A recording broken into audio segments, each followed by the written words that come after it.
You mentioned the word move on, and I can imagine, because doing interviews like these and people keep bringing up Mötley Crüe, is that tiring in a way? No, it's just when I say move on, I just meant like I can you know, I guess the record is just kind of like, here it is. This is hopefully a great representation of what it would have sounded like had Mötley toured all over the world, and you know what I mean, whatever. I think the guys in my band did a great job. My son is my drummer, so that's a lot of fun. And he literally studied the drums on that record, and he's pretty flawless with it. And same with the two guitar players I have. They really studied like every little thing. We didn't use any backing tapes. It was like I was saying to this guy the other day, I said, we didn't use any backing tapes or any backing vocals.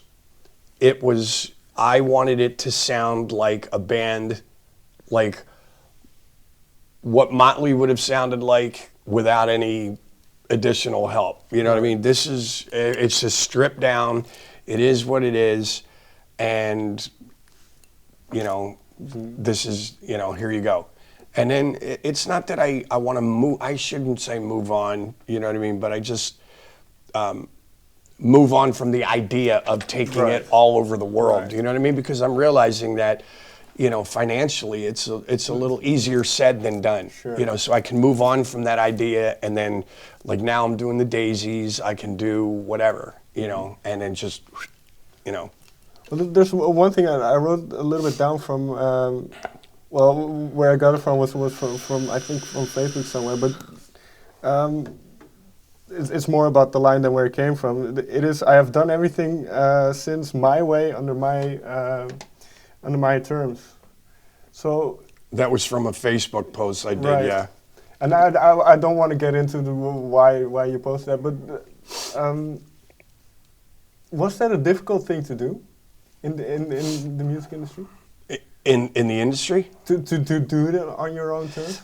Yeah, because you know, when I said that, I was talking about, you know, I think to some degree, I've had, you know, like a lot of people ask me why I've been in so many bands. I didn't plan on it. It's just the route that my career took me on. You know what I mean? It wasn't, you know, when I was in the Scream, I really thought the Scream was going to be around for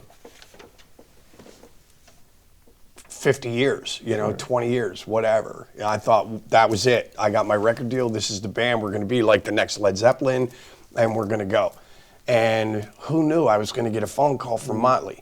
So then even the guys in my band were like, you need to do this. This is a huge opportunity for you. So I did it. And then who knew that Vince was going to come back? And, you know, Union, I thought, when I put Union together with Bruce Kulick, and not to sound cocky, but I kind of figured it was, we say in America, a slam dunk. You know, you got a guy from Kiss who just came out of Kiss and had a very long, successful career with Kiss, and then a guy who just came out of Mötley Crüe. Put those two guys together, and I think we both assumed that we were going to be the darlings of the world, and it didn't play out that way. We never really split up. We just all opted to go do other things where we could make a living doing what we loved doing. Bruce joined Grand Funk. I went and played guitar with Rat for a while. Brent and James played with Vince Neil, oddly enough. You know, and we just had to do what we had to do. But now here I am with the Daisies, and a solo career. And I think, to be honest with you, man, I think this is probably as high profile a gig as the Mötley gig was for me. Like, I don't think I've ever done as much press as I have. Even when I was in Mötley, I didn't do this much press. There wasn't this many people that wanted to talk to me. We're doing TV, we're doing radio. The band is doing really well. So I've always been one of those people that kind of, I always say I take the long way around, which, in the end result is usually, it tastes much sweeter when you do have a little bit of success. But I'm also the same type of person, when I did the Brides of Destruction thing. Personally, I was going through some personal stuff, but I also didn't understand the direction the band was taking. And nobody could understand why I would leave a band right when they got a record deal. Right. But it was like, I'm just not the type of person, like if I don't get it, or if I'm not happy, I can't sit there and smile and act like I'm happy. And it doesn't matter how much money is involved, I just can't do it. And so there's been times in my career where I've been offered other things. I could have gone this way, but I'm like, I don't really like that. I'm not saying, there was even some things that went on to be successful. I was just talking on the Kiss cruise a couple weeks ago to Dave Snake Sabo. Snake not offered me, but he sent me a tape of Skid Row before they had Sebastian Bach. Okay. And it's not that I didn't like it or whatever. I had something else going and I was a little more loyal to this. I was focused on this, and then they sent me that, and I was like, oh, they're cool songs, but yeah, I think I'm just going to stay here. And everything that I've done for a reason, in my mind. Sure. And I also say I've never cheated anybody out of anything. I've never lied to anybody about anything. I've never scammed anybody for anything. I've always done what I thought was the right thing, even though it maybe made my journey a little longer. Right. But you know what? I always say, I sleep really good at night. Do you know what I mean? Sure. So, well, this ties in with a question I always like to ask then, because what is your definition of success then? Success is, look, it's varying for everybody. Sure. Some people may measure success by being able to walk out of here right now and get into a $300,000 or $500,000, Ferrari. Right. I don't really give a shit about that stuff. You know what I mean? I like toys. I have motorcycle. My dad passed away a couple years ago, and my brothers gave me my dad's old, not that old, but it's old El Camino. I don't know if you're familiar with this car. Yeah. Sure.